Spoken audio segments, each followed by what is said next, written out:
नमस्कार, मैं हूं आपके साथ प्रदीप आजाद और शाम के 6:30 बज चुके हैं। मुद्दा बड़ा है कार्यक्रम में आप सभी का बहुत बहुत स्वागत है। दोस्तों, आज जिस मुद्दे पर चर्चा कर रहे हैं हम लोग, दरअसल राजस्थान में पिछले कुछ दिनों से काफी अ, मामला बड़ा छाया हुआ है। जो राहुल गांधी की भारत जोड़ो यात्रा, जो इस समय हिंदुस्तान के कई इलाकों से लगातार चल रही है, और कहा जा रहा है कि दिसंबर के शुरुआती दिनों में राजस्थान में इसकी एंट्री हो जाएगी। यानी राजस्थान में राहुल गांधी की भारत जोड़ो यात्रा दाखिल होने वाली। लेकिन देखिए, सियासत कहें या कुछ मांगे कहें, डिमांड कहें, तरीका कहें, जो भी इस चीज को माना जाए, अभी एंट्री नहीं हुई है। लेकिन उस यात्रा के एंट्री से पहले ही जो इस यात्रा को लेकर जो चर्चाएं हैं, क्योंकि यहाँ पर कहा जा रहा है कि यात्रा को रोका जाएगा। गुर्जर आरक्षण संघर्ष समिति की ओर से ऐलान किया गया है कि जब तक सरकार उनकी मांगों को नहीं मान लेती है, और अगर ऐसा नहीं करती है, तो राहुल गांधी जो अपनी भारत जोड़ो यात्रा लेकर राजस्थान पहुंचेंगे, वहां पर उसका विरोध दर्ज कराया जाएगा। अब दूसरी तरफ कांग्रेस की ओर से, या कांग्रेस लीडर्स कहें, और कांग्रेस लीडर्स की ओर से ये बिल्कुल साफ कर दिया गया है कि ये चीजें बिल्कुल बर्दाश्त नहीं होगी, और जहां भी कुछ ऐसा होता है वो ठीक नहीं। दरअसल अब इस यात्रा को भी क्या कहा जाए कि सियासी रंग दिए जाने लगा है, या इस यात्रा को लेकर जब पूरी तरह से तैयारियां शुरू हो चुकी है, प्रदेश कांग्रेस कमेटी ने अपना कंट्रोल रूम तक बना दिया है। पीसीसी चीफ गोविंद सिंह डोटासरा ने कल साफ तौर पर इस चीज को कह दिया कि तमाम तरह की तैयारियां पूरी हो चुकी है। अब एक तरफ जहां राजस्थान में कांग्रेस में पिछले कुछ दिनों से जो एक माहौल, सियासी माहौल जो गरमाया हुआ है, और उसी बीच एक नई शुरुआती तौर पर इस यात्रा को भी देखा जा रहा है। कहानी क्या है आखिर? विजय बैंसला, कोशिश हम कर रहे हैं कि विजय बैंसला जी भी हमारे साथ शरीक हो इस चर्चा में। बातचीत उनसे भी हुई है और उम्मीद करते हैं कि वो भी जुड़ जाए। विजय बैंसला जी, इस यहाँ पर इसका विरोध क्यों करना चाह रहे हैं? सवाल ये कि क्या राजस्थान के जो तमाम गुर्जर समाज है, क्या वो इस यात्रा का विरोध कर रहा है? क्या वो कांग्रेस से नाराज है, या यूं कहें अशोक गहलोत से नाराज है? कहानी क्या है? क्योंकि अलग अलग चीजें इस मसले को लेकर इन दिनों सामने आ रही है, और आज इसी मुद्दे पर चर्चा होगी। और चर्चा के लिए हमारे साथ जुड़े हैं बीजेपी से प्रेम शर्मा जी, हमारे साथ जुड़े हैं। कांग्रेस से प्रतीक जी सिंह जी हमारे नमस्कार। साथ चर्चा में शरीक है। राधेश्याम भारती जी भी हमारे साथ है, और गुर्जर नेता बच्चू सिंह बैंसला हमारे साथ जुड़े हैं। सीनियर जर्नलिस्ट श्याम सुंदर शर्मा जी हमारे साथ। नमस्कार जी, सभी उम्मीद को करते प्रणाम। हैं विजय बैंसला जी भी अगर संभव हो तो वो शरीक हो सकते हैं। तो सबसे पहले प्रतीक जी आपके पास आएंगे कि आप लोगों की तैयारियां पूरी हो चुकी हैं, और ज्यादा वक्त उस यात्रा का राजस्थान में दाखिल होने में नहीं बचा है। लेकिन अब ये जो तमाम जो माहौल चल रहा है, इसे किस तरीके से आप लेते हैं? आप मांगे, उनकी मांग क्यों नहीं लेते? क्या कहानी है जो वो इस तरह की बातें कर रहे हैं कि गुजर इस यात्रा को रोका जाए? देखिए, भारत जोड़ो यात्रा जो 7 सितंबर को कन्याकुमारी से शुरू हुई थी, उसको अपार जन समर्थन मिल रहा है। जितने भी स्टेट्स हैं, तमिलनाडु की बात कीजिए, केरला, उसके बाद में आप कर्नाटका चले जाइए, तेलंगाना चले जाइए, और महाराष्ट्र में भी और राजस्थान में भी उसी तरीके का अपार जन समर्थन मिलने की उम्मीद है। 3 तारीख, आगामी जो 3 तारीख है, 3 दिसंबर को लगभग मेरे ख्याल में 8 या 9 बजे के आसपास भारत जोड़ो यात्रा झालावाड़ के रास्ते से राजस्थान में प्रवेश करेगी। जो गुर्जर आंदोलन की जो बात है, वो अध्यक्ष जी कल ही बोल चुके हैं, आज बोल चुके हैं कि अगर किसी को कोई प्रॉब्लम है, अगर किसी की कोई मांगे हैं, तो आप बैठिए, सरकार के साथ बैठ के बात कीजिए। अगर आपकी जो भी डिमांड है या मांगे हैं, अगर कोई जायज मांग है तो उसको पूरा भी किया जाएगा। लेकिन आप सरकार के साथ बैठ के बात कीजिए। आप यात्रा रोकने का या नहीं रोकने का कोई मसला ही नहीं है। वो एक अलग तरीके की यात्रा है, और आपको अगर किसी चीज का विरोध प्रदर्शन करना है तो आप भी उस यात्रा में शामिल होइए। हम तो कह रहे हैं, अगर आपकी कोई कोई मांग है, कोई डिमांड है, तो हम तो गुर्जर भाइयों से कहेंगे कि आप भी उस यात्रा में शामिल होइए और अपनी बात को बुलंद कीजिए, अगर आपकी कोई मांग है तो। लेकिन इस तरीके की अगर कोई बात होगी कि यात्रा को रोकने की, तो यात्रा तो चलती रहेगी। ना वो कश्मीर से पहले ना तो रुकी थी, और ना रुकेगी, वो कश्मीर में जाकर के ही खत्म होगी। ठीक है। वीरेंद्र जी, आपको क्या लगता है कि क्या यहाँ पर जो ये पूरा माहौल भारत जोड़ो यात्रा को लेकर जो चल रहा है, या जो कहानियां, नई नई कहानियां सामने आ रही है, आपको अपने हिसाब से क्या लगता है? क्योंकि यहाँ पर ये भी कहा जा रहा है कि शायद बीजेपी कुछ ऐसा करवा रही है। देखिए, कांग्रेस कुछ भी कह सकती है, इनके मुंह हैं, बोल सकते हैं, लेकिन जनता स्पष्ट समझ चुकी है कि जिस पार्टी ने भारत का विभाजन करवाया वह पार्टी किस मुंह से भारत जोड़ने की बात कर रही। और गुर्जर समाज, राजस्थान का गुर्जर समाज समझ चुका है और वो आक्रोश में है कांग्रेस के साथ, क्योंकि कांग्रेस ने गुर्जर समाज के साथ लिखित में समझौता किया था और वो जो समझौता हुआ था उसकी कोई भी शर्त अभी तक भी 4 साल होने के बाद अभी तक भी वो शर्तें पूरी नहीं हुई है। देवनारायण योजना में शिक्षा की स्थिति दयनीय हो गई है, बच्चों को सही शिक्षा नहीं मिल पा रही है। 13,000 गुर्जर बच्चों को छात्रवृत्ति नहीं मिल रही है। जो आरक्षण के समय पर जो मुकदमे हुए थे, आरक्षण आंदोलन के समय पर जो मुकदमे हुए थे, उनका निस्तारण भी अभी तक नहीं हुआ है।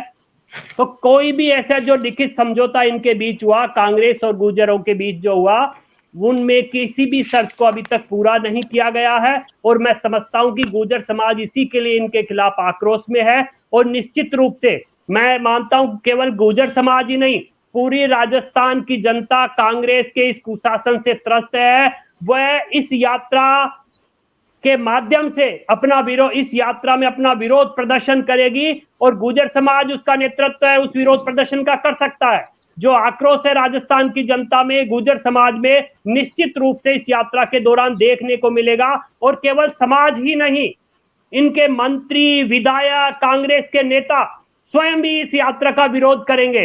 आप थोड़े दिन इंतजार कीजिए, यात्रा शुरू होगी, उससे पहले कांग्रेस के नेता, कांग्रेस के मंत्री, कांग्रेस के विधायक इस यात्रा का विरोध करते हुए नजर आएंगे, क्योंकि वो पूर्ण रूप से अभी भी कह रहे हैं और उस समय भी कहेंगे, उनकी एक ही मांग है, राजस्थान में कुशासन का जो नेतृत्व है उसे परिवर्तन कर दीजिए।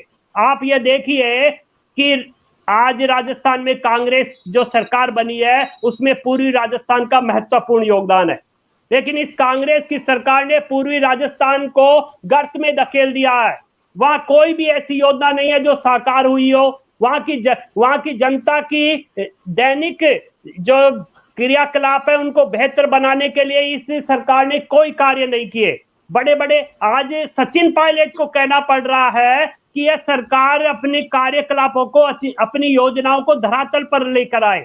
4 साल हो गए, आप अपने जो आपने वादे किए थे उन्हें धरातल पर नहीं लेके आए, तो राहुल गांधी किस मुंह से राजस्थान में यात्रा पर आ रहे हैं, बताएं वो। और अशोक गहलोत जी को भी बताना चाहिए कि क्यों नहीं आज तक कोई भी योजना धरातल पर आई। जो इन्होंने राजस्थान की जनता से जो वादे किए वो धरातल पर क्यों नहीं आए हैं। तो मैं समझता हूं कि गुर्जर समाज ही नहीं, पूरे राजस्थान की जनता इस यात्रा के विरोध में आपको खड़ी हुई दिखेगी। चलिए, वीरेंद्र जी ने अपनी बात पूरी की और बच्चू सिंह जी, यहाँ पर मैं आऊंगा आपके पास। यहाँ पर वीरेंद्र जी सीधे तौर पर कह रहे हैं कि पूरा जो गुर्जर समाज है और राजस्थान के तमाम जो लोग हैं वो इस यात्रा की खिलाफत करेंगे, वो इस यात्रा के खिलाफ आएंगे, कांग्रेस की जो नीतियां हैं उनके खिलाफ आएंगे। प्रतीक जी, संक्षेप में बताइए, फिर आगे चलते हैं जी। देखिए, अभी वीरेंद्र जी बोल रहे थे कि पूर्वी राजस्थान को कांग्रेस सरकार ने क्या दिया, तो हम कांग्रेस सरकार ने तो पूर्वी राजस्थान को सब कुछ दिया है। लेकिन हम 2018 पे जाते हैं। 2018 क्या दिया है कुछ तो बताइए। मोदी जी, वीरेंद्र जी अरे दिया क्या है आपने? नहीं, आपने दिया क्या? आपने कह दिया कि सब कुछ दिया। आप एक चीज बताइए ना, क्या दिया है? आप 13,000 छात्रों की छात्रवृत्ति रोक के बैठे हुए हैं। नहीं, 13,000 गुर्जर छात्रों की छात्रवृत्ति रोक के बैठे हुए हैं आप। देवनारायण योजना बंद के कगार पर कर दिया आपने। बदतमीजी आप अपने ऑफिस में जाके किया कीजिए। वीरेंद्र जी, बात पूरी हो जाए। तो आपकी झूठ भी नहीं चलेगी यहाँ पे। नहीं, आप ढंग से बोलिए। प्रदीप जी ने समझाइए, ढंग से बोलेंगे। बदतमीजी आप कर रहे हैं बीच में। आप ढंग से बोलिए, आप ढंग से बोलिए। अपने ऑफिस में जाके कीजिएगा बदतमीजी। प्रदीप जी ने बोलिए, सही शब्दों का इस्तेमाल करें। नहीं, सही शब्दों का इस्तेमाल करेंगे ये। मैं सही शब्दों का इस्तेमाल कर रहा हूँ। आपके नहीं बोला था, आप मेरे बीच में नहीं बोलेंगे। वीरेंद्र जी, एक बार बात पूरी हो जाने दीजिए प्रतीक जी की, फिर आपके पास भी आ रहे हैं। जी, देखिए जी, 2018 पे मैं जाऊंगा। 2018 में जो इनके प्रधानमंत्री, जो हिंदुस्तान के प्रधानमंत्री हैं नरेंद्र मोदी जी, उन्होंने जयपुर और अजमेर में 2 रैलियां की। 2 रैलियों में चिल्ला चिल्ला करके 13 जिलों के पूर्वी राजस्थान के नाम ले लेकर के बोला कि हम ईआरसीपी को राष्ट्रीय परियोजना बनाएंगे। राष्ट्रीय परियोजना मिलने होने से यहाँ 13 जिले की जनता को पीने योग्य पानी मिलेगा, सिंचाई के लिए पानी मिलेगा। क्या हुआ उस योजना का? उस योजना के ऊपर झूठ तो प्रधानमंत्री बोल के गए थे, और उस योजना को आज भी लगातार बार बार बोलने के बाद में, प्रधानमंत्री जी को इतने सारे लेटर लिखने के बावजूद भी आज भी उस ईआरसीपी के ऊपर कोई फैसला नहीं हुआ। इस राजस्थान की जनता ने 2014 और 2019 में 25 में से 25 सांसद जिता के भेजे हैं भाजपा के। तो वो क्या भेड़ बकरी चराने के लिए भेजे थे क्या? किसी के मुंह, सबको सांस सूंघ गया है, किसी के भी मुंह से चलिए, संसद में कोई बात नहीं जी, निकलती है कि ईआरसीपी को राष्ट्रीय योजना को ठीक है, बनाया जाए, और यहाँ आकर के बोलते हैं कि पूर्वी जी। राजस्थान को क्या दिया। आपने वादा खिलाफी की है, बीजेपी ने, प्रधानमंत्री मोदी ने वादा खिलाफी की है पूर्वी राजस्थान के लोगों के साथ। आप उसके चलिए लिए सर, माफी मूल मुद्दे मांगिए। पर आते हैं, मूल मुद्दे पर आते हैं। जी, जी, जी। चलिए प्रतीक जी, आते हैं, वीरेंद्र जी आपके पास आते हैं, क्योंकि मूल मुद्दा जो आज काफी गंभीर मुद्दा है। और बच्चू सिंह जी, देखिए, आप राष्ट्रीय महासचिव है संगठन अखिल भारतीय गुर्जर महासभा के, और अभी यहाँ पर वीरेंद्र जी ने, अभी हमारे साथ विजय बैसला जी भी जुड़े थे, शायद तकनीक की वजह से वो लेफ्ट हुए हैं, या दोबारा हो सकता है कनेक्ट हो जाए, वो भी जुड़ चुके थे। बच्चू सिंह जी, यहाँ पर सीधा सवाल कि क्या राजस्थान का जो आपका तमाम समाज के जो तमाम लोग हैं, क्या वो इसका विरोध कर रहे हैं, या जिस तरीके से जो वीरेंद्र जी ने जो बातें कही अभी, वो बिल्कुल ठीक है? देखिए, मैं आपको एक चीज कहना चाहता हूँ। मैं सामाजिक संस्था के नाते जो बात कर रहा हूँ, ये तो सही है। बीरेन्द्र जी से एक बात से तो मैं सहमत हूँ कि सरकार नाम की चीज नहीं है इस बार। मैंने इतिहास में ऐसी सरकार नहीं देखी जिन्होंने राजस्थान में काम का नाम, प्रदेश को 4 साल सफर में डाल दिया, भगवान भरोसे छोड़ दिया। केवल आपसी लड़ाई में, और इनको मुख्यमंत्री और उप मुख्यमंत्री और उनके बीच की लड़ाई को लेकर के प्रदेश ने सफर किया 4 साल। आज तक सरकार नाम की चीज नहीं है, केवल लड़ाई के नाम भेंट चढ़ गया प्रदेश। इसमें कोई शक नहीं है, ये सच्चाई है। और हमारे जो मुद्दे की बात आती है, गुर्जर समाज के आरक्षण की बात है, और गुर्जर समाज के जो भी विषय छात्रवृत्ति के हैं वो भी बिल्कुल बराबर हैं। जैसा वीरेंद्र भाई ने कहा, छात्रवृत्ति का बात हो चाहे देवनारायण योजना की बात हो, 100% कहीं ना कहीं वो चीज में भी आज, क्योंकि उनको अपनी लड़ाई से ही फुर्सत नहीं है, तो सोचने का समय तो कहीं है ही नहीं।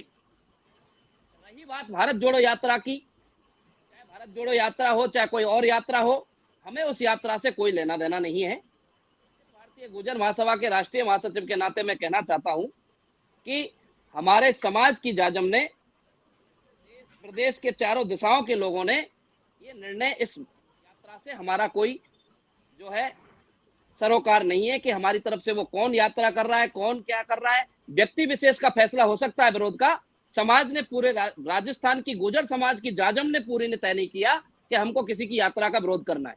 लेकिन सरकार से इतना जरूर चाहेंगे, सरकार को इस बात का गुर्जर समाज जरूर नाराजगी है कि गुर्जर समाज के जो भी मुद्दे हैं, चाहे वो छात्रवृत्ति के विषय है, चाहे देवनारायण योजना का विषय है, जो कगार पे खत्म होने की स्थिति पर पहुंच रही है, जैसा कि वीरेंद्र भाई ने कहा, वो बात बिल्कुल सच्चाई है। उन बातों को जरूर इनको कुछ करना चाहिए। 4 साल में इन्होंने कितनी मीटिंग की, कितनी हमारी योजना की समीक्षा की, ये विषय जरूर एक सोचने का विषय है। और समाज कहीं ना कहीं इस बात को लेकर नाराज है, इसमें कोई अतिशयोक्ति वाली बात नहीं।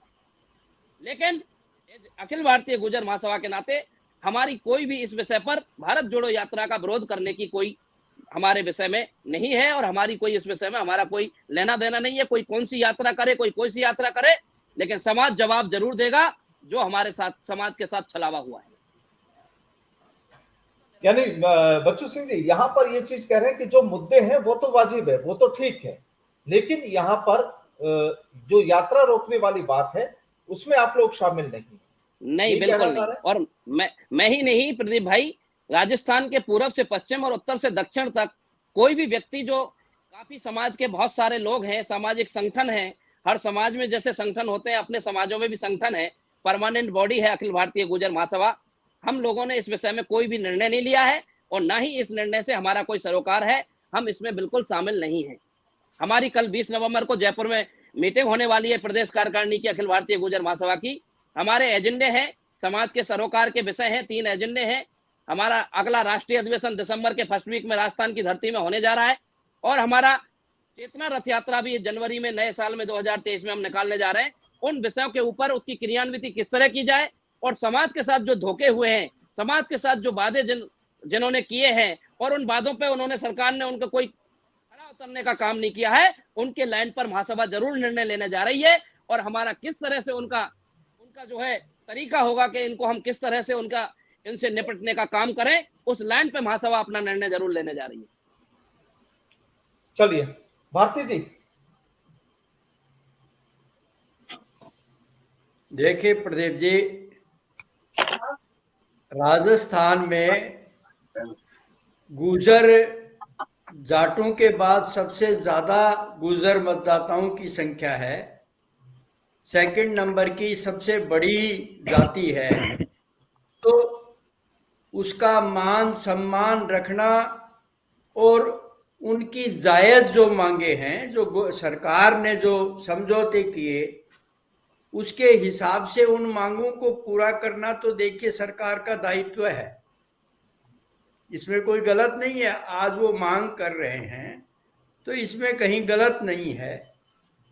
अब ये भी एक बात है, जैसे वीरेंद्र जी कह रहे थे कि जितनी मांगें गुर्जर समाज की थी, परम आदरणीय स्वर्गीय बैंसला जी के नेतृत्व में, तो कांग्रेस ने ही पूरी किए। जितने समझौते हुए वो कांग्रेस ने ज्यादा गुर्जर समाज के साथ समझौते किए। पिछली बार का जो कार्यकाल था अशोक गहलोत साहब का, उसमें मैं देखता था हमारे यहाँ से विधायक doctor Jitendra Singh senior minister हुआ करते थे, उनके पास ऊर्जा और जलदाय दोनों विभाग थे सबसे बड़े। तो उस समय मैं अमूमन देखता था कि जितना गुर्जर समाज का जितना हित डॉक्टर जितेंद्र सिंह करते थे वो अपने आप में अनूठा था, इसमें कोई दो राय नहीं। भारतीय जनता पार्टी आज इस तरह की बात करे तो देखिए, जहां तक अब भारत जोड़ो यात्रा का सवाल है, साउथ में तो इतना कोई विवाद या इस तरह की बात नहीं थी, क्योंकि वहां तो वैसे भी जो है कांग्रेस के ज्यादा पक्ष में हैं लोग। लेकिन अब ये जैसे जैसे उत्तर भारत में आएगी तो भारतीय जनता पार्टी भी निश्चित रूप से इसमें कहीं ना कहीं कोई अड़ंगा लगाने की तो सोच ही सकती है, इस तरह की रणनीति आ सकती है। पक्के तौर पर तो खैर पार्टी के प्रवक्ता वीरेंद्र जी बैठे हैं, यही बता सकते हैं।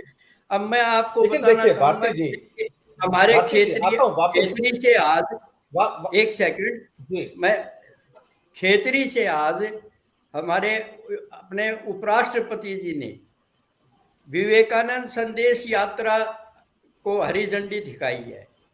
अब यद्यपि वो भारत सरकार के संस्कृति मंत्रालय द्वारा प्रायोजित वो है यात्रा, लेकिन देखिए अप्रत्यक्ष रूप से तो भारतीय जनता पार्टी और आरएसएस का ही एजेंडा है। अब उसमें ये इसको भी इसके साथ जोड़ करके देखा जाना चाहिए कि एक तरफ जैसे अब राहुल गांधी की यहाँ यात्रा आएगी तो दूसरी तरफ ये यात्रा 50 दिन के लिए शुरू की गई है। तो कहीं ना कहीं भारतीय जनता पार्टी इसको काउंटर करने की मुझे ऐसे लग रहा है कि कोशिश में है। और जहां तक गुर्जर समाज का जो सवाल है, देखिए गुर्जर समाज इस तरह का मुझे उम्मीद नहीं है, ऐसा नहीं कर सकता। इतना बड़ा समाज और इतने जिम्मेवार लोग हैं, वो ऐसा कदाचित नहीं कर सकते कि राहुल गांधी की यात्रा पर प्रशंसा चिन्ह लगाएंगे, जैसा अभी आदरणीय बैंसला जी ने, बच्चू सिंह जी ने भी कहा कि पूरी जाजिम का ये कोई फैसला नहीं है। इसमें इस तरह की जो ये राजनीति जो आ रही है वो कहीं ना कहीं देखिए, और फिर कांग्रेस का अपना झगड़ा भी है, दो गुट आपके सामने है। आते हैं, उस पर भी आते हैं। अभी श्याम जी के पास चले, लेकिन उससे पहले एक बार गोविंद सिंह डोटासरा और प्रसादी लाल मीणा ने क्या कहा इस भारत जोड़ो यात्रा को रोकने के मुद्दे पर, पहले जल्दी से वो सुन लेते हैं, फिर श्याम जी के पास चलते हैं। इसे कश्मीर तक चल रही है, आएगी, निकलेगी। लोग बाग बड़े बेसब्री के साथ में इंतजार कर रहे हैं, लोगों में उत्साह है। कोई भी वर्ग, कोई भी व्यक्ति, कोई भी वो अपनी बात कह रहा है, उसको बात को सुनने के लिए सरकार तैयार है, संगठन तैयार है, लेकिन किसी की हिम्मत नहीं है कि वो राहुल गांधी जी की भारत जोड़ो यात्रा को रोक सके। मैं समझता हूं कि इस प्रकार की धमकी वो देते हैं जो संविधान में विश्वास नहीं करते हैं, जो देश से प्यार नहीं करते हैं, जो धमकियों से डरा करके नफरत का माहौल पैदा करना चाहते हैं। हमारे नेता राहुल गांधी जी यही तो कह रहे हैं कि डर, भय, यही तो खत्म करना है। जब उनकी यात्रा का उद्देश्य यही है तो डरने का तो कोई सवाल ही नहीं पैदा होता। चलिए प्रसादी लाल मीणा को भी जल्दी से रोकेगा वही काम से जाएगा। किसी की हिम्मत नहीं राहुल गांधी की यात्रा को रोकती। हम काहे के लिए बैठे? रोक के देखना कौन रोकता है। राहुल गांधी जी देश के लिए, देश की जनता के लिए, डेमोक्रेसी को मजबूत करने के लिए, गरीब आदमी की आवाज उठाने के लिए, बेरोजगारी। तो श्याम जी, अब इन बयानों को क्या चेतावनी माना जाए, धमकी माना जाए, सलाह माना जाए, क्या माना जाए? देखिए प्रदीप जी, सरकार का मंत्री अगर बयान इस प्रकार के देता है तो ये उचित नहीं। सरकार का पार्ट है, सरकार कार्रवाई करे ना, कौन मना करता है। सरकार बात करे, कुछ करे, लेकिन धमकियां, वो जातिगत आधार पर धमकी नहीं दे रहे। वही सोच रहे कि मैं मीणा जाति का प्रतिनिधित्व करता हूं, अगर मैं उस तरह से हिसाब से दे रहा हूं। वो सरकार के कैबिनेट मंत्री हैं। ऐसी स्थिति मैं मानता हूं कि इस प्रकार की धमकी उचित नहीं देना। प्रदेश अध्यक्ष बोल सकते हैं, कि प्रदेश अध्यक्ष को अधिकार है, क्योंकि वो पार्टी के हैं और पार्टी के आधार पर वो कुछ कहने की स्थिति में उनका बातचीत करने के लिए तैयार है, सुनने के लिए तैयार है। उन्होंने ये तो कहा, लेकिन धमकी उनका लहजा अलग था। और प्रसादी लाल मीणा क्योंकि कैबिनेट मिनिस्टर है, मिनिस्टर को ऐसी धमकी देना, ये करना, ये मेरे को लगता है उचित नहीं होता। अब देखिएगा कि राजनीतिक माहौल है, राजनीतिक माहौल में राहुल गांधी राजस्थान आएंगे, और ये बात भी सही है कि 7 जिले हैं जहां पर यात्रा मूवमेंट करेगी। 500 किलोमीटर का करीब सफर है, और इसमें करीब 18 विधानसभा क्षेत्र आते हैं, जिसमें सबसे ज्यादा तो देखिएगा कि मैं देखता हूं कोटा के 4 विधानसभा क्षेत्र हैं, दौसा के 4 विधानसभा क्षेत्र हैं, अलवर के 4 विधानसभा क्षेत्र हैं, सवाई माधोपुर के 3 विधानसभा क्षेत्र हैं, झालावाड़ और बूंदी और टोंक के 1-1 विधानसभा क्षेत्र है। इस प्रकार से ये यात्रा आएगी, और राजस्थान में जो निर्धारित मापदंड थे, जहां से गुजरनी वहीं से जाएगी। क्योंकि खुद डोटासरा जी मुख्यमंत्री जी के कहने पर राहुल गांधी से मिलने गए थे, वहां तक बात गई नहीं गई मुझे नहीं पता, लेकिन उन्होंने कहा जिस यात्रा को हमको जाना है वहां जाएगी। अब देखिएगा, वीरेंद्र जी की बात सुन रहा था, वीरेंद्र जी, क्योंकि आपको मालूम है कि करोड़ीलाल बैसला किसके टिकट पर चुनाव लड़े थे पार्लियामेंट का, और आपने भी समझौता किया था। ऐसा नहीं कि कांग्रेस ने समझौता किया, क्योंकि आग तो आपके टाइम में लगी थी, 70 लोग तो आपके समय मरे थे, क्योंकि सारी चीजें तो आपने तय की थी। उसके बाद क्योंकि कांग्रेस की सरकार मौजूदा है, समझौते किए हैं, और समझौते इस तरह से लागू करना, सारी चीजें लागू करना, मेरे को लगता है कोई ना कोई डिफिकल्टी आ रही होगी। सरकार कोई नहीं चाहती कि किसी वर्ग विशेष को हम नाराज करके रखें। तो ये अशोक गहलोत की सरकार वार्ता में तो विफल होती नहीं है, वो जो आंदोलन होने नहीं देती। आपने तो बातचीत ही नहीं की थी, और बातचीत नहीं थी, आपको सुप्रीम कोर्ट तक जो कुछ कहा, जो कुछ कहने को मिला, आप बोलने का अधिकार कैसे रखते हो? आपको पुरानी बातों को याद रखना चाहिए। सुप्रीम कोर्ट ने कहा था राजस्थान की अर्थव्यवस्था बिल्कुल चुनमुरा गई थी, कोई बोलने वाला था क्या उस वक्त? कैसी स्थिति हो गई थी? तो इसलिए हम आज जो कह रहे हैं कि सरकार धोखा देती है, सब कुछ करती है, तो आप पुरानी बातों को याद करके कीजिएगा, धोखा किसने दिया, किस प्रकार की बातें हुई। लेकिन हाँ, सरकार को बातचीत करनी चाहिए। और आज भी देखिएगा जिस प्रकार से विजय बैसला क्या कहते हैं, कालूराम गुर्जर क्या कहते हैं, वो तो भाजपा के ही है और कैबिनेट मंत्री रहे, वो कह रहे हमने तो कोई फैसला नहीं किया। सही बात है। अभी बैसला जी का मैं सुन रहा था, बच्चू सिंह जी को, बच्चू सिंह जी ने कहा कि ये गुर्जर समाज का फैसला नहीं है। अब विजय बैसला क्योंकि खुद इंडिविजुअल है, किसी ने नहीं बनाया संयोजक। आप बताइए, उस संघर्ष समिति का संयोजक किसने बनाया उनको? अपने पिता की टोपी को पहन करके। अब पिता का घर का वाला मामला तो ठीक है, घर का तो आप जिम्मेदारी संभाल सकते हो। समाज की जिम्मेदारी तो समाज देगा तो आप करोगे, लेकिन क्योंकि हमें राजनीतिक पार्टी में जाना है और सीधे तौर पे कह रहे हैं कि कोई टिकट हमको देगा, टिकट देगा कौन? वीरेंद्र जी को पता है टिकट कौन देगा, और क्योंकि इनके पिता कोई चुनाव लड़ा चुके हैं। तो ऐसी स्थिति में राजनीतिक से आप राजनीति में क्या कहना चाहते हो? कोई अगर पार्टी का नेता रैली निकाल रहा है और आप तो निकाल ही रहे हो, जन आक्रोश रैली निकाल रहे हो ना 200 विधानसभा क्षेत्र में, आपको कौन रोक रहा है? तो आप ये करोगे, रोकेंगे, करेंगे। देखिएगा इस माहौल को, इस प्रकार का बिखराव और तनाव, बाकी की चीजें उत्पन्न करना प्रदेश के लिए तो भला नहीं करेगा। सरकार कांग्रेस की है और कांग्रेस का पूर्व राष्ट्रीय अध्यक्ष और मौजूदा नेता अगर रैली निकालने आ रहा है तो सरकार इतना स्थिति वाली तो नहीं है कि उनको रोक पाने में सक्षम नहीं होगी। और जब गुर्जर समाज खुद कह रहा है कि हम तो शामिल नहीं है, तो एक छोटा सा वर्ग विशेष अगर रोकने का प्रयास करेगा तो रुक जाएगा, कोई बड़ी बात नहीं है। अब देखिए बच्चू सिंह जी ने सही कहा, बातचीत होनी चाहिए, गलत चीजें हैं तो उसको रुकना चाहिए। लेकिन बच्चू सिंह जी आप ही के योगेंद्र अवाना हैं जो कि नंदवाई से आते हैं, वो आपके देवनारायण बोर्ड के अध्यक्ष है। आपने शायद बातचीत की नहीं की होगी क्योंकि वो राजस्थान के मूल रूप से नहीं है, बात सही है। वो तो नोएडा के रहने वाले, लेकिन चुनाव यहाँ से लड़े, मायावती की कृपा से वो जीत गए और कांग्रेस ने अपनी गोदी में बिठा रखा है उनको दे रखा है देवनारायण बोर्ड, क्योंकि प्रतीक जी बोल नहीं पाए, क्योंकि प्रतीक जी को पता है कि हमारी पार्टी ने ऐसे लोगों को पद दे दिए जो कि मूल रूप से यहाँ के है भी नहीं। तो इसलिए मैं कह सकता हूँ कि प्रतीक जी को ये पता नहीं हो या नॉलेज नहीं हो, मुझे नहीं पता, लेकिन आपकी पार्टी ने भी, मुख्यमंत्री जी ने ऐसे व्यक्ति को दिया है पद जो आप राजस्थान का रहने वाला नहीं है, जीता चुनाव राजस्थान से है, और वो जिस प्रकार से अपने बेटे को भी प्रधान बना लिया उसने।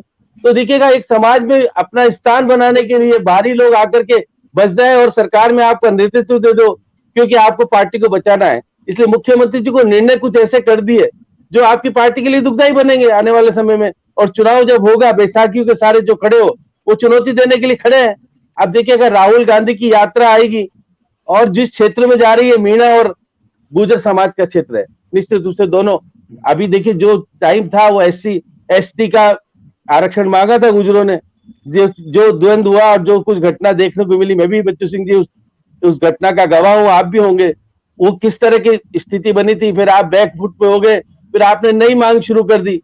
तो इसलिए देखिए गुर्जर समाज जो अपनी बातों पर टिका नहीं रहा, तो टिका रहता तो आज स्थिति ही नहीं बनती। लेकिन देखिए हाँ, सामाजिक परिप्रेक्ष्य में हमको इसी समाज में रहना है, द्वेषता की भावना से हम रह नहीं सकते, इसलिए यात्रा निकलना एक अलग बात है।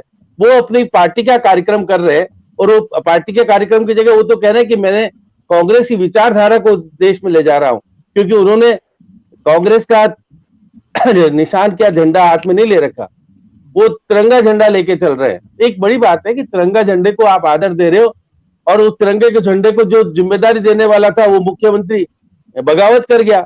अब उसी के बगावत वाले मुख्यमंत्री के क्षेत्र में ये यात्रा आ रही है, चुनौती है निश्चित रूप से।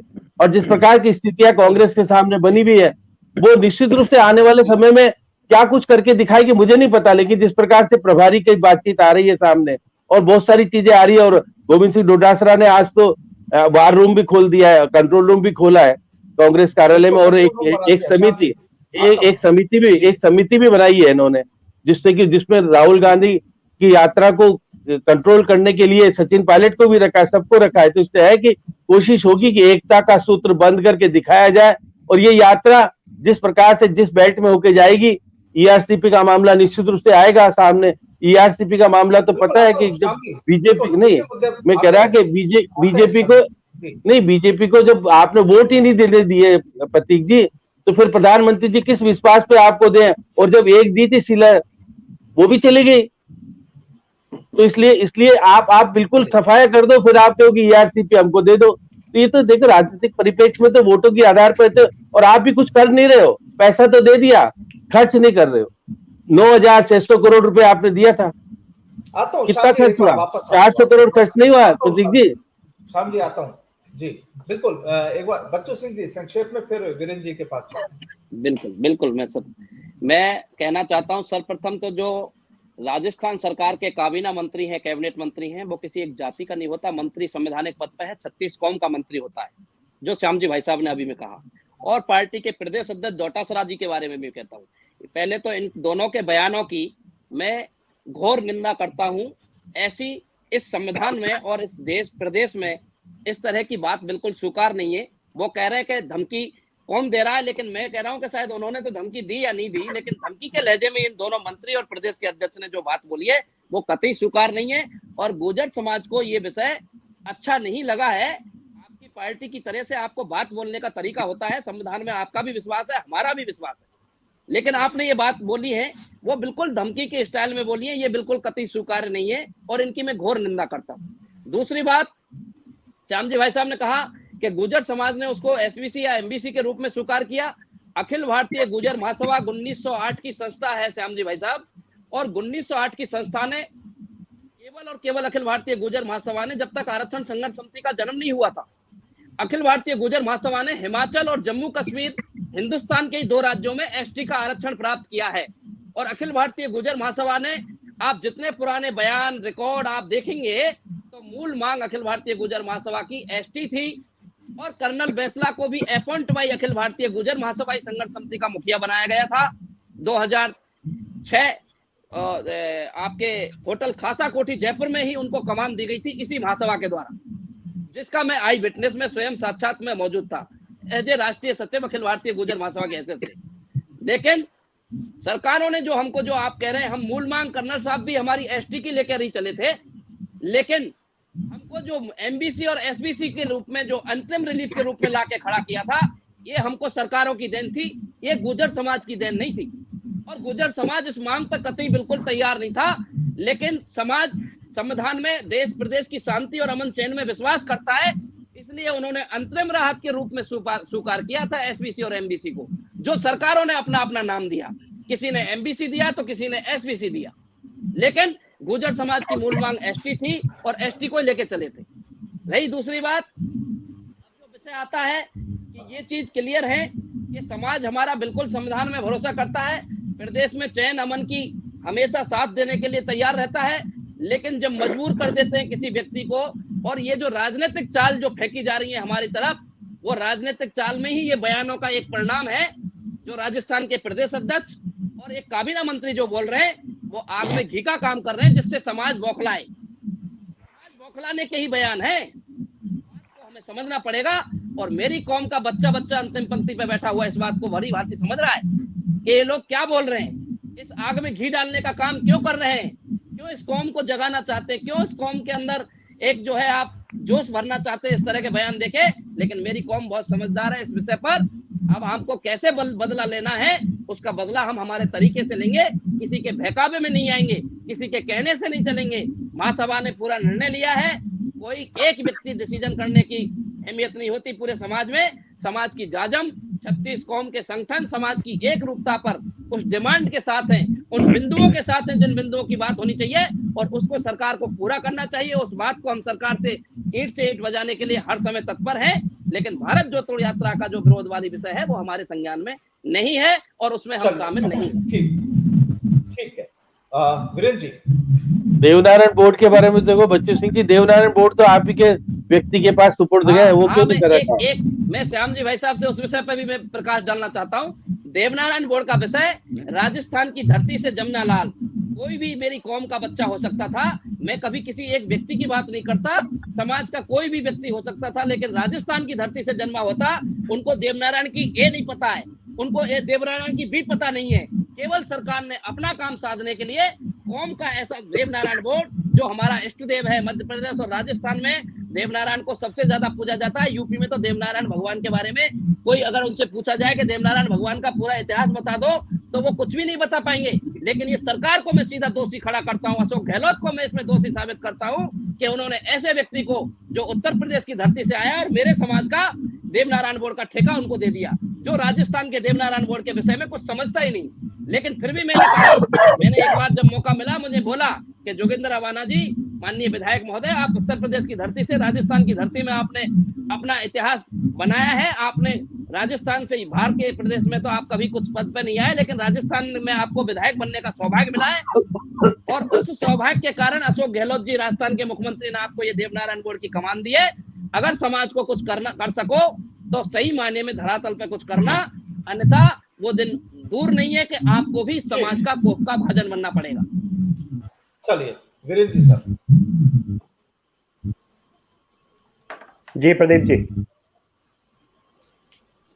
सर क्या लगता है पूरी चर्चा में अब कहीं ना कहीं, क्योंकि यहाँ पर अब सवाल कई उठ रहे हैं, कांग्रेस पर भी सवाल उठ रहे हैं, तमाम व्यवस्थाओं पर भी सवाल उठ रहे हैं, और खास अब यात्रा को लेकर जो पूरा मसला जो चल रहा है, क्या वाकई रोका जाना चाहिए या ऐसा कुछ नहीं होना चाहिए आपके मुताबिक?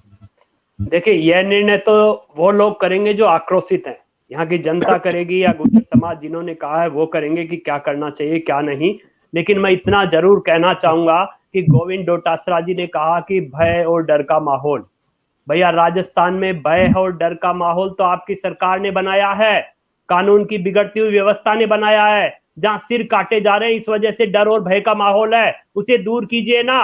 डर और भय का माहौल तो आपके मुख्यमंत्री क्यों नहीं दूर करते? वो स्वयं गृह मंत्री के पद पे भी बैठे हुए हैं, वो क्यों नहीं दूर कर रहे इस माहौल को? क्यों राजस्थान की कानून व्यवस्था निरंतर बिगड़ती जा रही है? और दूसरा विषय जो ये कह रहे थे, इस यात्रा की बागडोर उन्हीं के हाथों में है जिन्होंने बगावत की थी। क्यों नहीं ये कांग्रेस के मित्र बताए कि बैंसला जी की और राठौड़ जी की क्या गुफ्तगू मीटिंग हुई है? क्यों हुई? और ये जिस ईआरसीपी की बात कर रहे थे, बता क्यों नहीं रहे कितने पैसे लैप्स क्यों हो गए? तो केवल बोलने के लिए बहुत कुछ है कांग्रेस के वक्ता के पास, लेकिन दिखाने के लिए कुछ नहीं है। इनकी सरकार ने कुछ नहीं किया, और या इनके मंत्री, भारतीय जनता पार्टी का व्यक्ति नहीं, इनके मंत्री खुद बोल रहे हैं मुख्यमंत्री के खिलाफ। और ये आरक्षण की आग तो कांग्रेस की देन है, उस आग में कांग्रेस के हाथ ही जल रहे हैं। अभी ओबीसी आरक्षण पर भी कौन सवाल उठा रहा है? हरीश चौधरी कौन है? कांग्रेस के विधायक। सचिन पायलट ने क्यों कहा कि ओबीसी आरक्षण का हल निकाले सरकार, कांग्रेस सरकार हल निकाले? क्यों कह रहे हैं सचिन पायलट, क्यों कह रहे हैं हरीश चौधरी? इन्हीं की लगाई हुई आग है और इन्हीं के हाथ जल रहे हैं, और इन्हीं के नेता आपस में लड़ रहे हैं। जो बड़ा एक ये जो दूसरी तरफ बात घुमा फिरा के कि बीजेपी ये करेगी, वो ये करेगा, वो समाज ये करेगा, सबसे ज्यादा अगर कांग्रेस को समस्या इस यात्रा में आ रही है तो वो कांग्रेस के नेताओं से ही आ रही है, किसी और से नहीं। इनके नेता इनसे सद नहीं रहे, इनके नेता इनके निर्णय नहीं मान रहे, इनके प्रदेश अध्यक्ष को बोलना पड़ रहा है कि सभी अपने उसमें रहे, कोई इधर उधर ना बोले। इनके हाईकमान की बात इन्होंने नहीं मानी। किस प्रकार की बगावत अभी राजस्थान ने देखी थी, किस प्रकार के ड्रामे। इनकी सरकार आए दिन तो कहीं न कहीं होटल में बंद हो जाती है। इनके मुख्यमंत्री सिर्फ और सिर्फ कुर्सी बचाने के लिए दिन रात मेहनत कर रहे हैं। किस प्रकार की यात्रा निकालना चाह रहे हैं? और इनकी यात्रा का असफल होने का अगर कोई कारण बनेगा राजस्थान में, तो वो राजस्थान की सरकार ही बनेगी, क्योंकि राजस्थान की सरकार ने ही राजस्थान में डर और भय का माहौल बनाया हुआ है। ठीक, प्रतीक जी। जी, लंबी फहरिस्त आपके पास तैयार होगी सवालों की। देखिए बच्चू सिंह जी ने जो बोला वो बहुत अच्छी बात बोली, हम स्वागत करते हैं। और अध्यक्ष जी ने भी यही कहा कि कोई समाज अगर संगठन से, सरकार से बात करना चाहता है तो हम उसका स्वागत करते हैं।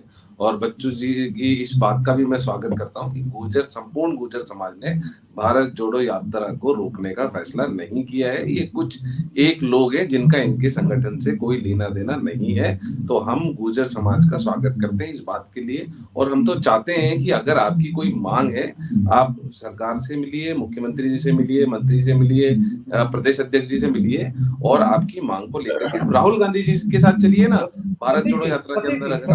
प्रतीक जी जो बात आप कह रहे हैं कि इन नेताओं से मिलिए, लेकिन यहाँ विजय बैंसला खुद कह चुके हैं कि वो सबसे मिल चुके हैं, और उसके बाद जब उनकी मांगों पर कोई विचार नहीं हुआ या कोई भी जवाब नहीं मिला, उसके बाद उन्होंने ये कदम उठाने की। प्रदीप जी मैं यहाँ पे विजय बैंसला जी की बात नहीं कर रहा, मैं बच्चू सिंह जी की बात कर रहा हूँ। क्योंकि विजय बैंसला जी तो ये बोल चुके हैं कि हम यात्रा रोकेंगे, लेकिन बच्चू जी बता रहे हैं कि गुर्जर समाज का कोई ये निर्णय नहीं है, ये पर्टिकुलर हो सकता है किसी व्यक्ति का हो। तो मैं गुर्जर समाज के लोगों से बोल रहा हूँ, बच्चू सिंह जी से बोल रहा हूँ। अगर आपको कोई प्रॉब्लम है, आप संगठन के लोगों से मिलिए, और आप अध्यक्ष जी से मिलिए, मुख्यमंत्री जी से मिलिए, राहुल गांधी जी से मिलिए।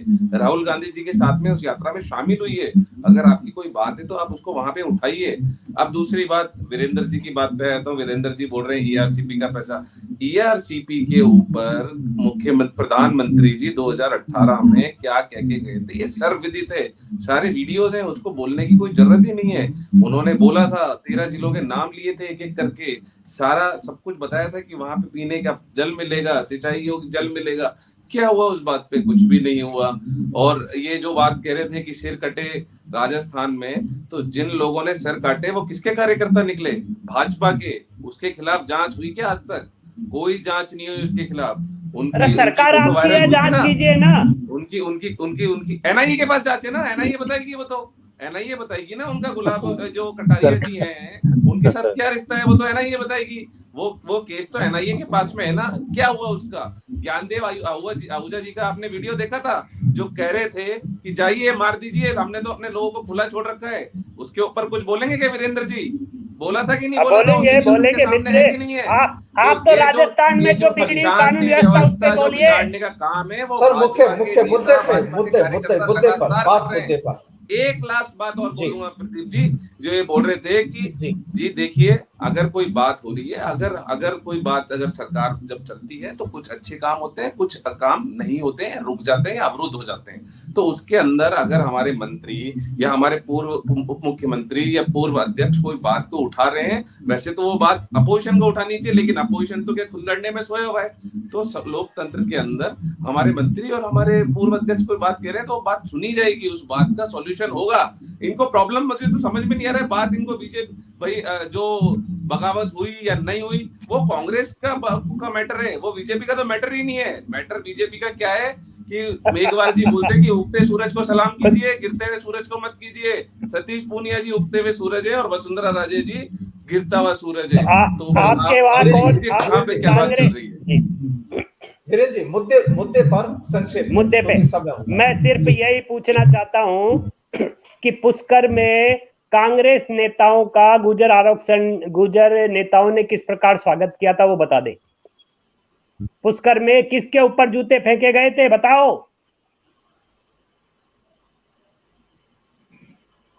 आप किससे पूछना चाह रहे हैं वीरेंद्र जी? जवाब किससे पूछना? कांग्रेस के मित्र से पूछना चाह रहा हूँ। वीरेंद्र जी वो बात तो बच्चू सिंह जी बताएंगे कि किसने फेंके और किस नेताओं पे फेंके। तो क्यों आपके नेताओं पे फेंके, आप बताओ ना। तो मैं अरे आपके नेताओं का आपके नेताओं का जो भव्य स्वागत पुष्कर में हुआ, जूते फेंक कर जो भव्य स्वागत हुआ, वो किस वजह से हुआ, वो बता दीजिए ना आप। आपको पता है तो आप बता दो। चलिए, अरे आपको क्यों नहीं पता? आप तो बड़े विद्वान आदमी बनते हो ना, बताइए। आपकी विद्वान आदमी है, आप क्या पढ़ लिख करके आते नहीं हो तो फिर आज तो अलूल जलूल की बातें। अरे पढ़ लिख के नहीं, आप तो बिना मुंह के आ गए यहाँ पे यार। आप पढ़ा करो थोड़ा सा, मैं किताबें भिजवा दूंगा आपके। मुंह के आइए, मुंह के वो पुष्कर के जूते की काली कभी भी लगी हुई है आपके मुंह पर। अरे आप अपना मुंह तो देख लीजिए पहले। देखिए आप अपना देखिए, वो जूते लगे थे, वो दूर नहीं है पुष्कर वाले, अभी की घटना है। देखिए 5 तारीख को फिर जूते लगेंगे और 2023 में फिर जूते लग जाएंगे आपको। देखिए आपने 2014 में भी यही कहा था, 2019 में भी यही कहा था। 2018 में जूते 5 तारीख जीरो का आंकड़ा है ना, 2014 और 2019 का। और राजस्थान की जनता आपको जूते मारेगी। पूरे भारत में सुपड़ा साफ हो चुका है। और प्रदीप जी, मैं एक लास्ट बात और कहना चाहूंगा। साफ हो चुका है और प्रदीप जी लास्ट बात कहना चाहूंगा। सतीश पूनिया जी बोल चुके हैं और 2023 का चुनाव फिर हारने जा रहे हैं। और राजस्थान एक लास्ट बात कहना चाहूंगा। 5 तारीख को और 2023 को पता लग जाएगा। प्रदीप जी, मैं इतना ही कहना चाहूंगा कि राहुल गांधी कांग्रेस के वह पिंचर टायर हैं जो कांग्रेस को कभी भी मंजिल पे नहीं पहुंचा सकते। अरे पंचर बोलना तो सीख के आओ पहले, बोलना तो सीख के आओ। कैसे बोलते पिंचर? अरे आप पंचर पुत्रों की हिमायती हो, आपको अच्छे से आता है पंचर। अरे आप पंचर पुत्रों की हिमायती हो, इसलिए आपको अच्छे से आता है। पंचर पुत्रों के हिमायती हो ना, इसलिए आपको अच्छे से आता है। अब बोलना सीख गए पंचर। अब आगे से रट्टा लगा लेना, 4-5 बार लिख लेना वीरेंद्र जी कॉपी में अच्छे से। आपको तो आता है ना, पंचर पुत्रों के हिमायती हो, इसलिए तो आपको आता है। वीरेंद्र जी छोड़ दीजिए, इसको ठीक करते हैं। जी प्रदीप जी, मैं आपको एक बात कहना चाह रहा हूँ। मैं सभी मित्रों से, सभी हमारे साथी भाई हैं, सभी हमारे आदरणीय हैं, मैं एक चीज कहना चाहता हूँ। ये सब राजनीतिक षड्यंत्र के परिणाम पुष्कर की घटना थी। और पुष्कर की घटना जो थी, कहीं ना कहीं किसी चीज में जो एक राजनीतिक व्यवस्था में मेरी कौम पिछड़ी है और जो उनको एक भागीदारी सुनिश्चित होनी चाहिए, सुनिश्चित नहीं हो रही कि उसने क्या नहीं किया, घटना उसका परिणाम थी। और पुष्कर की घटना में वो राजनीतिक अखाड़ा बनाना भी नेता पर प्रश्न चिन्ह है, और आपके माध्यम से वो हमेशा इसको स्वीकार चुके हैं। लेकिन इसके साथ साथ ये चीज भी कहना चाहता हूं, आज ये जो कुछ भी स्थितियां हो रही है, चाहे पुष्कर की घटना हुई है, चाहे आज भारत जोड़ो यात्रा का विरोध वाली बात हो रही है, और ये गुर्जर समाज भली भांति अच्छे से समझ रहा है, ये सब सरकार की देन है। ऐसा मेरी समाज का अंतिम पंक्ति में बैठा आम दूर धानी में बैठा व्यक्ति भी इस बात को एहसास कर रहा है। चाहे प्रतीक भाई आप कितनी इस बात को चाहे मना करें, लेकिन मेरा आम व्यक्ति, इस पूरे कौम का बच्चा इस बात को भली भांति समझ रहा है कि पुष्कर की घटना हुई वो भी आपकी सरकार का दोष है, यात्रा का भी विरोध हो रहा है वो भी आपकी सरकार का दोष है। इस बात को हमें स्वीकारने में कतई अतिशयोक्ति वाली बात नहीं है, ये बिल्कुल सच्चाई है। तो सरकार का श्रेय है, उस बात का सरकार को श्रेय जाता है। लेकिन अखिल भारतीय गुर्जर महासभा ये विश्वास के साथ अपना निर्णय ले चुकी है कि अब कोई घटना को अंजाम नहीं देने देगी। मेरे समाज के अंतिम पंक्ति के बैठे आम दूर धानी में बैठे व्यक्ति को समझाने का प्रयास करेगी, और समझा के उसका कैसे अपना तरीके से उसकी भरपाई करनी है, उस काम पे लाइन पे काम करेगी। ये हमारी कल की कमेटी में निर्णय बैठक होगी। चलिए शाम जी संक्षेप में देखिए प्रदीप जी, क्योंकि वीरेंद्र जी पुष्कर की घटना का दोष आरोपण कांग्रेस के ऊपर कर रहे हैं, वो तो श्रद्धांजलि सभा थी, वो तो कलश का उनका अस्थि विसर्जन था। आप इसको राजनीतिक परिप्रेक्ष्य में थोड़ा बहुत तरीके से हर चीज को राजनीतिक परिप्रेक्ष्य को लेकर के सत्ताधारी पार्टी को दोषी ठहराना एक ठीक नहीं है। लोकसभा अध्यक्ष थे उस कार्यक्रम में मौजूद, आपको पता होगा। प्रदेश अध्यक्ष, आपके प्रदेश अध्यक्ष भी थे और बाकी के मंत्री सारे लोग गए थे वहां पर। वो कोई राजनीतिक कार्यक्रम नहीं था, ना कांग्रेस का था ना बीजेपी का, वो तो अपने नेता को अस्थि विसर्जन का कार्यक्रम था, उसको आप अस्थि विसर्जन का कार्यक्रम था, वो अस्थि विसर्जन का कार्यक्रम बैसला जी, जो विजय बैसला जी ने किस तरह का राजनीतिक परिप्रेक्ष्य में उसको दे दिया और किस तरह से क्या होना चाहिए था, क्या हो गया। ये घटना शर्मनाक है, ये किसी समाज विशेष की नहीं, कुछ वहां पे देखिए सारा समाज तो दोषी नहीं है इसके लिए, कुछ लोग उसके युवा हो के सकते हैं, उसके माहौल बिगाड़ने के लिए वो दिवंगत नेता के प्रति समर्पण भाव की वजह कुछ और हो गया वहां पर। इसलिए ये चीज को लेकर के आप देखिए राजनीति हर जगह मत कीजिएगा। आप भारत जोड़ो यात्रा को राजनीतिक परिप्रेक्ष्य में लेकर के कहिए, आपको अधिकार है। आप भारत जोड़ो यात्रा के खिलाफ नहीं कह रहे हो कुछ भी, आप किसी वर्ग विशेष को लेकर के उकसा रहे हो कि भाई करो कुछ, हम तो कुछ नहीं कर पा रहे, हम तो केवल आक्रोश रैली निकालने की बात कह रहे हैं। आप भी तो कह रहे हो आक्रोश रैली निकालोगे, निकालो, मना कौन करता है। आप अपनी पार्टी का कार्यक्रम करो, वो अपनी पार्टी का कार्यक्रम कर रहे हैं। तो इसलिए आप ये कह रहे हो कि कुछ भी नहीं होगा, सारा दोष सरकार का है, हम तो सब ठीक ठाक है। देखिए इसी दौरान उपचुनाव भी आ गया, उपचुनाव पहले कराने हैं आपको, और उपचुनाव का परिणाम भी उस वक्त आ जाएगा जब उनकी भारत जोड़ो यात्रा शुरू होगी। आप अगर ताकत के हिसाब से जीत गए तो मानेगी जनता आपके पक्ष में, अगर हार गए तो फिर आप बोलने वाले नहीं, दिखाने वाले, मुंह दिखाने की स्थिति में नहीं रह पाओगे। इसलिए बहुत ज्यादा बोलो मत, अपने पार्टी के कार्यक्रम को सक्षमता से उठाओ, कौन मना करता है। राजनीतिक परिप्रेक्ष्य में देखिए द्वेषता की भावना मत लाइए। आप भाषा का उपयोग दोनों लोग तरीके से जो हो रहा था वो ठीक नहीं है। आप अपने अपनी पार्टी की बात कहो, मना कौन करता। आरोप प्रत्यारोप लगा करके एक दूसरे को छीटाकशी करना ये ठीक नहीं है। कहाँ कौन कह रहा है कि आप प्रतीक जी को गलत कहो, प्रतीक जी आपको गलत कहे, ऐसा क्यों माहौल बनता है। देखिए राजनीतिक परिप्रेक्ष्य में अपनी अपनी पार्टी का अपना अपना कार्यक्रम है, अपना अपना कार्यक्रम को सफल बनाने के लिए हर पार्टी अपना अपना काम करती है। तो ये तो है नहीं कि राजनीतिक तौर पर कोई कार्यक्रम हो और उसको सफल नहीं बनाए कोई, क्यों नहीं बनाएगा। उनके तो राष्ट्रीय पूर्व अध्यक्ष और पार्टी के कर्ता धर्ताओं में से एक है राहुल गांधी, और राहुल गांधी ने जिस प्रकार का हिम्मत करके जो कार्यक्रम शुरू किया है वो आप नहीं कर पाओगे। इसलिए आप देखिए जिस तरह की आप वो उसकी पार्टी के लोगों को क्योंकि कुछ करेगा ही नहीं, तो आपको जरूरत क्या पड़ रही है आक्रोश रैली निकालने की पूरे 200 विधानसभा क्षेत्र में, है ना। राजनीतिक परिप्रेक्ष्य में कुछ होने वाला है, कुछ करने वाले हो, इसलिए तो सब कुछ है। इसलिए देखिए राजस्थान का माहौल अच्छा रहे, आज देखिए राजस्थान का माहौल अच्छा रहे, भाजपा कांग्रेस अपने अपने कार्यक्रम करे, किसी को कोई आपत्ति नहीं। लेकिन किसी समाज वर्ग विशेष संघर्ष के रूप में अगर परिपूर्ण हो जाएगा कोई, तो दोष देखिए किसी समाज को नहीं मिले। ये परिप्रेक्ष्य देखिए, मैं तो फिर वो कह रहा हूँ, प्रसादी लाल मीणा को निश्चित रूप से मुख्यमंत्री को झाड़ लगानी चाहिए, डांट पिलाना चाहिए कि तुम जिस तरह की बातें कर रहे हो ठीक नहीं है। क्योंकि पार्टी के अंदर आप मंत्री हो, मंत्री की हैसियत से जो कुछ कह रहे हो वो ठीक नहीं है किसी भी कीमत पे। इसलिए प्रतीक जी को अपने मंत्री के प्रति कहना चाहिए था कि मैं प्रदेश अध्यक्ष जी को शिकायत करूंगा कि ऐसे मंत्री के खिलाफ कार्रवाई करे। क्यों बोल रहे हैं ऐसे? देखिए, प्रदेश अध्यक्ष बोल सकते हैं, प्रदेश अध्यक्ष की कोई, और प्रदेश अध्यक्ष को निश्चित रूप से गरिमा में रह के बोलो, कौन मना करता है? आप क्यों कह रहे हो? आपकी पार्टी आप क्यों कह रहे हो कि रोकने का अधिकार? अरे किसी को लोकतांत्रिक तरीके से विरोध करने का अधिकार है तो करो ना। राहुल गांधी ने कहा कि मेरी भारत जोड़ो यात्रा का खिलाफत मत कीजिए, मेरे विरोध मत कीजिए।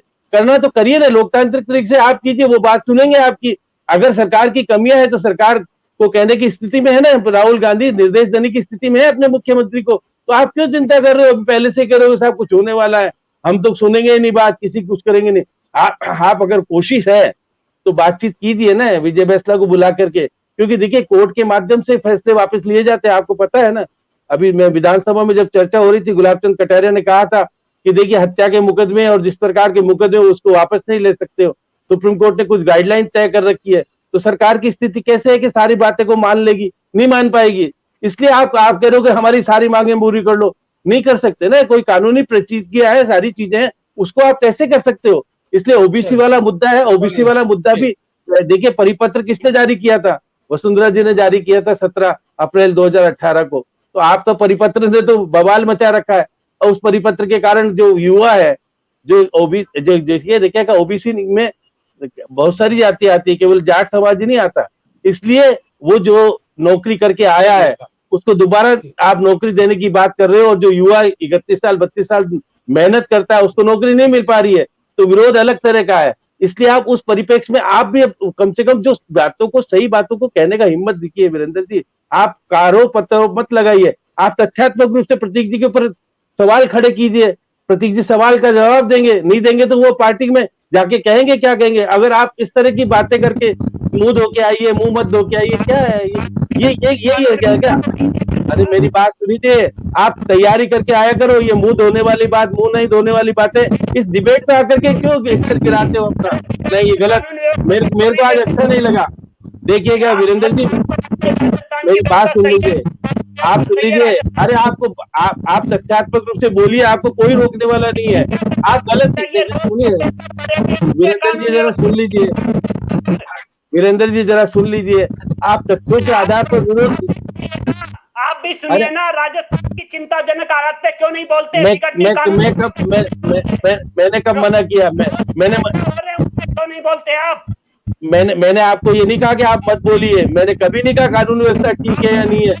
अरे सुन तो लीजिए, आप सुन तो लीजिए। अरे आप सुन तो लीजिए। अरे आप प्रदीप नहीं, अरे आप सुनिए ना, मैं आपके कहे अनुसार तो कुछ बोलूंगा नहीं। मैं सिर्फ ये चाहता हूँ, बिगड़ती हुई कानून व्यवस्था पे क्यों नहीं बोलते आप? बोलिए। किस समय कानून नहीं, मेरी बात सुनो। कानून व्यवस्था कब नहीं कानून व्यवस्था पे क्यों नहीं बोलते आप बोल के दिखाइए ना। आप मुझे बताइए, कानून व्यवस्था कब बिगड़ी नहीं? बिगड़ती रहती है वो तो, और सरकार का काम है सुधारना। आपका सवाल उठा रहा है। अरे उस पर भी होती है चर्चा, और मुद्दों पर भी होती है। श्याम जी, प्रदीप जी, मैं नहीं एक मिनट के लिए बोला, आप ने जो टिप्पणियां की उस पर क्यों नहीं बोल रहे? अरे तो आप जो तथ्यात्मक चीजें गई, मैंने कोई नहीं बोल रहे आप क्यों नहीं? आप बताओ, नहीं मैंने क्या गलत कहा? मैंने कोई अपने मन से कहा क्या? दिन उस पर क्यों नहीं बोल रहे आप? उस समय कानून व्यवस्था ठीक थी ना? नहीं, उस नंबर 1 पे आ गया, क्यों नहीं बोल रहे आप? क्या बात करते हो आप उस वक्त की कानून व्यवस्था और कानून व्यवस्था को एक मानोगे? समय हो रहा है श्याम जी, समय हो रहा है। अभी मैं खत्म ही कर। नहीं बोल सकते। देखिए, एक प्रदीप जी, एक बात मैं कहना चाहता हूँ, रुकिए। मैं वीरेंद्र, अरे आप सुन तो लो जरा। मैंने कानून व्यवस्था, आप क्यों नहीं बोल रहे बिगड़ती कानून व्यवस्था के ऊपर? मेरी बात सुनो ना, आपको अधिकार है ना कानून व्यवस्था में बोलने का। सुप्रीम कोर्ट ने ये कहा, हाई कोर्ट ने कहा है बिगड़ती कानून व्यवस्था, उस पर बोलिए ना आप। मेरी बात सुनिए ना आप। मैंने आपको रोकने के लिए कहा क्या? आप तथ्यों के आधार पर बताइए ना, कौन मना कर रहा है? मतलब आप अखबार नहीं पढ़ते हैं, आपकी कोई तैयारी नहीं है, के किसी भी विषय का ज्ञान नहीं है। इसका आप कहोगे राजस्थान नहीं, में जो- जो हो रहा है अरे ऐसा नहीं है। आपने अरे सुनिए, राजस्थान को जानिए, समझिए राजस्थान को। राजस्थान प्रधानमंत्री की जी जनता नहीं नहीं डर का माहौल नहीं। चलिए वीरेंद्र जी, मानगढ़ में प्रधानमंत्री जी, अरे रुकिए, मानगढ़ में प्रधानमंत्री जी आए थे ना, वो क्या बोल के गए? आप बोले क्या बोल के गए वो? कानून व्यवस्था चाहती है। देखिए सब्जेक्ट से श्याम जी, सब्जेक्ट से हम अलग हो नहीं नहीं, मैं कह रहा हूँ कि अरे आप देखिए, राजस्थान की स्थिति चिंताजनक होती जा रही है। आप गृह मंत्री जी, अरे आप देखिए गृह मंत्री जी आए थे, प्रधानमंत्री जी क्या कह रहे थे? देखिए म्यूट कीजिए, मेरी ऐसे- बात ऐसे सुनिए, बात हो सकती है या गृह पढ़ाई मंत्री के लिए गए। रुकिए, प्रदीप जी एक बात सुनिए, नहीं नहीं मेरी बात एक बार खत्म ही कर रहा हूँ। देखिए नहीं, अगर ये गृह मंत्री जी जयपुर में आए थे, मीटिंग हुई थी, उन्होंने कानून व्यवस्था के बारे में कुछ नहीं कहा जो आप कह रहे हो सारी बातें। व्यवस्थाएं बिगड़ती है, सुधरने का काम होता है। देखिए कानून व्यवस्था तो बिगड़ेगी, अगर कानून व्यवस्था बिगड़ेगी नहीं तो सरकार करेगी क्या, पुलिस करेगी क्या? ये क्या बात कर रहे हैं? आपके चैनल के ऊपर बोल रहे हैं कि कानून व्यवस्था तो बिगड़ेगी। क्या क्या जनता को क्या संदेश देना चाह रहे हो आप? कभी कभी घटना होती है, घटना के अनुसार होता है, पूरी तरह से अराजक नहीं। सरकार के वरिष्ठ श्याम जी, जनता को बिगड़ेगी, क्या क्या है ये? अरे आप सुनिए तो सही, कानून व्यवस्था बिगड़ती भी है। मूल मुद्दे से हम भटक रहे हैं। श्याम जी, मूल मुद्दे पर भटक रहे हैं। समय हो चुका है। अच्छा, मैं तो देखिएगा अरे प्रदीप जी मैं तो भारत जोड़ो यात्रा के ऊपर ही था। अब आप क्योंकि वीरेंद्र जी के अनुसार मैं बोलूंगा नहीं। अलग अलग मुद्दे होते हैं, अलग अलग विषय पर चर्चाएं होती हैं, अलग अलग लॉ एंड ऑर्डर पर भी चर्चाएं होती है और होती रहती है। नहीं नहीं, मैंने प्रदीप जी मैंने मना किया क्या इनको बोलने के लिए? ये अब ये कह रहे हैं मैं उनकी बात को बोलूं क्यों? मैं क्यों? कैसे बिगड़ने के लिए राजस्थान? समय हो रहा है। मैं नहीं मैं क्यों आपकी बात को बोलूंगा? आप अपनी बात तो कहो ना। मैं तो भारत जोड़ो यात्रा पे चर्चा कर रहा था। आप मेरी बात मत बोलिए, लेकिन आप ये भी मत बोलिए कि कानून व्यवस्था बिगड़ेगी। कौन? मैंने कहा बिगड़ेगी? कोई घटना होती है कि बिगड़ती है? भाई मेरे कह रहे घटना, कोई नहीं चाहेगा कि कानून व्यवस्था राजस्थान की बिगड़े और मैंने कहा घटना ये अप्रासंगिक हो गई है, शांत करवाओ इनको। ये नहीं। अप्रासंगिक है। कुल मिलाकर श्याम जी, मैं वीरेंद्र जी आप जो कह रहे हो, देखिए कानून व्यवस्था कोई घटना पे बिगड़ सकती है और सुधर सकती है। अब हमेशा बिगड़ी रहेगी, कौन कह रहा है?